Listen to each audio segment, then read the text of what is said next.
วันที่21มีนา2025ผ่านมานี้ทางโรงเรียนม.ส.โรงหญ้าได้ต้อนรับศิษย์เก่าม.7 กังทำอิฐศกปี2010จุดประสงค์เพื่อพบปะสังสรรค์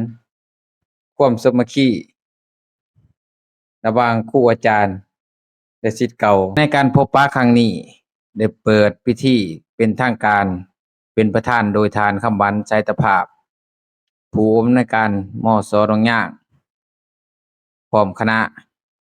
มีศิษย์เก่าและครูอาจารย์เข้าร่วมเป็นจำนวนหลวงหลายในงานพบปะศิษย์เก่าทานคำวันได้กล่าวเปิดต้อนรับได้โอร่มกับศิษย์เก่าแนะนำผู้บริหารการศึกษาอยู่ที่นี่เนาะพร้อมโดยคณะแล้วก็ตลอดมาทุกอาจารย์คือว่ามีพวกตื่นพิธียินดีเป็นอย่างยิ่งเนาะที่บรรดาสหายแนะนำสาธุศิษย์ที่เคยศึกษาทำเมียนอยู่ที่นี่เนาะทั้งหมดนี่ก็ย้อนพวกสมาธิอันเป็นพื้นแผ่นแหน่งหนาดีที่สุดเลยเนาะก่อนจะได้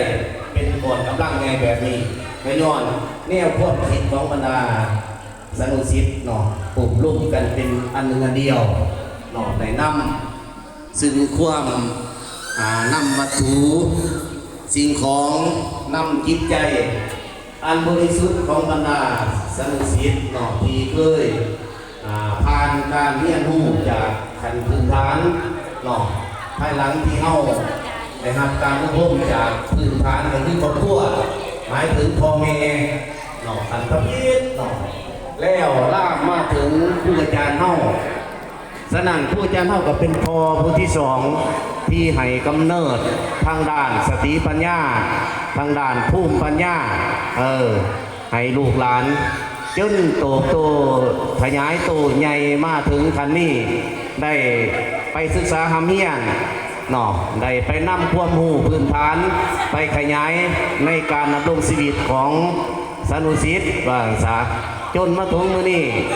ข้าพเจ้าแนะนำต่างหน้าผู้บริหารการศึกษาต่างหน้าผู้อาจารย์เนาะมีความดีอกดีใจเนาะคิดว่าสิบ่มีวันนี้เนาะของสาธุศิษย์หวนขึ้นมาถึงขั้นนี้ข้าพเจ้าแนะนำผู้บริหารขอแสดงความส้มเสยอย่างสุดใจเนาะหลังจากแล้วพิธีระหว่างงานพบปะศิษย์เก่าและครูอาจารย์แล้วได้ร่วมรับประทานอาหารเที่ยงร่วมกันสำหรับการรายงานข่าวม.ส.โรงหญ้ามาฮอดนี้สิ้นสุดเพียงเท่านี้เกาหลีเซญญาซิดข่าวสบายดี